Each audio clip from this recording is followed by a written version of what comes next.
Bonjour à tous, on se retrouve pour une nouvelle position. Ici, nous avons les noirs.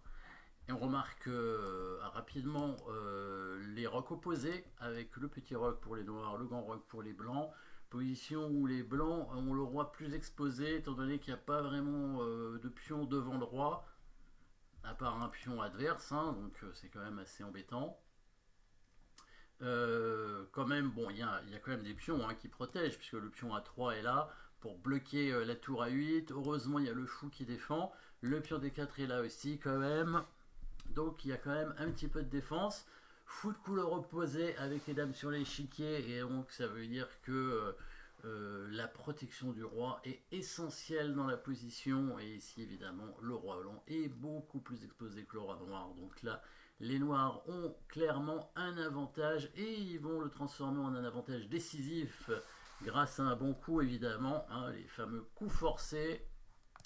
Est-ce qu'il y a un échec dans cette position? On dirait pas. Donc on va chercher évidemment une menace de mat. Et on va trouver une menace de mat. Alors c'est pas une menace de mat en un coup, c'est une menace de mat en deux coups, mais bon, c'est suffisant, hein. Alors je rappelle évidemment, menace de mat, on recherche une menace de mat en deux coups, ça veut dire on fait échec au premier coup et un mat au deuxième coup. Mat forcé, donc échec, et ensuite mat. Donc menace de mat, hein, évidemment, hein. Ça veut dire que si les noirs jouent deux coups de suite, ils matent, mais on n'a pas le droit de jouer deux coups de suite. Par contre, c'est une menace, les blancs seront obligés de la parer. Donc on peut imaginer quoi comme menace de mat? Est-ce que tour prend pion, c'est une menace de mat? Bon, on menace de faire échec pour gagner la dame, mais ça fait pas mat, hein. Bon, sur tour prend pion, le fou pourrait prendre la tour. Donc évidemment, on va chercher mieux, on va prendre le fou avec la dame. Et là, ça menace mat en deux coups, puisque on menacerait de prendre le pion en A3 avec la dame sur échec, et ensuite de mater avec la dame en A1, ou bien s'il couvre avec la dame en B2, on prend sa dame. Et sur dame prend B4, il va être obligé du coup, c'est un coup forcé, hein, quand même on prend une pièce, donc c'est quand même un coup forcé. En plus c'est une menace de mat, donc c'est doublement forcé, de prendre la dame. Et après, il faudra faire échec obligatoirement, ou alors menacer mat, mais a priori on peut pas, donc on fait échec. Tour 1, échec. Ça l'oblige à couvrir avec sa dame. Donc déjà on pourrait la récupérer, mais on a quand même perdu une tour contre un fou, hein. Est-ce que ça valait le coup? Après, on sait jamais, il y a peut-être d'autres échecs derrière. Donc tour prend dame, échec, roi prend tour. Est-ce qu'il y a encore un échec? Oui, il y a un échec avec le fou.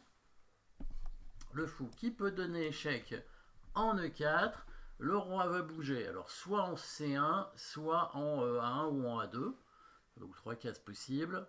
S'il vient en C1, on peut plus faire échec. Par contre, on peut à nouveau menacer mat en ramenant la deuxième tour en A8 pour menacer le mat en A1, hein. Donc le mat en A1 ici, et ça va être difficile à parer étant donné que son roi est bloqué par le fou et par les pions, hein, puisque le fou en E4 contrôle la case en C2 et le pion en C3 contrôle les deux cases ici. La case ici est aussi bloquée par le fou, donc la tour en A8 menace un mat imparable. Et sur l'échec du fou en E4, le roi pouvait aussi aller sur une case de la colonne A. Donc pas A1 parce que sinon il y aurait tour A8 mat, mais A2 parce que ça aurait permis au roi de venir en B3. Et là, on va à nouveau menacer mat, bien évidemment. Et là aussi, ça va être un mat imparable. On va bloquer complètement le roi avec l'aide du fou. On va venir, bah oui, la flèche est déjà là. On va venir là où il y a la dame en ce moment, avec le fou pour contrôler les deux cases B3 et B1. Et l'autre, le pion, hein, contrôle toujours la troisième case en B2. On remarquera évidemment que la case B4 n'est pas libre, hein, parce que si la case B4 avait été libre, le roi blanc aurait pu venir en A3 et ensuite s'échapper en B4. Mais il y a bien un pion sur cette case, un pion blanc. Et oui, donc le roi est bloqué.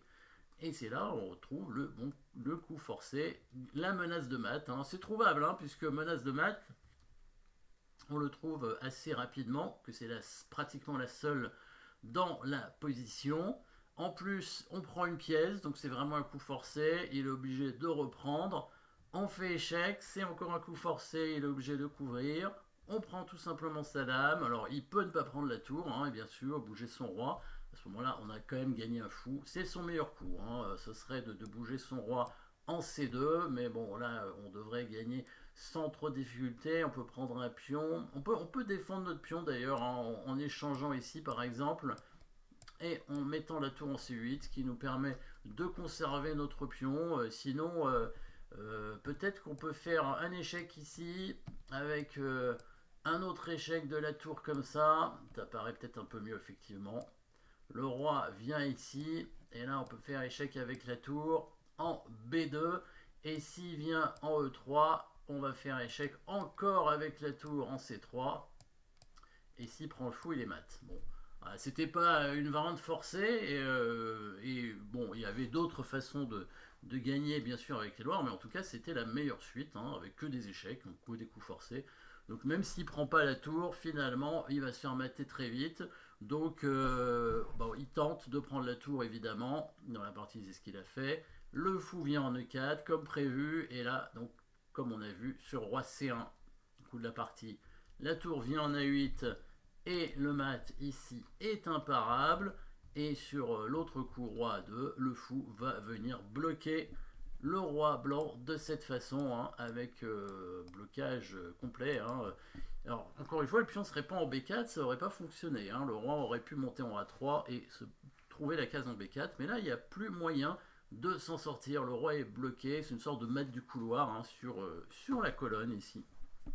Du couloir aidé évidemment par les pièces adverses. Hein.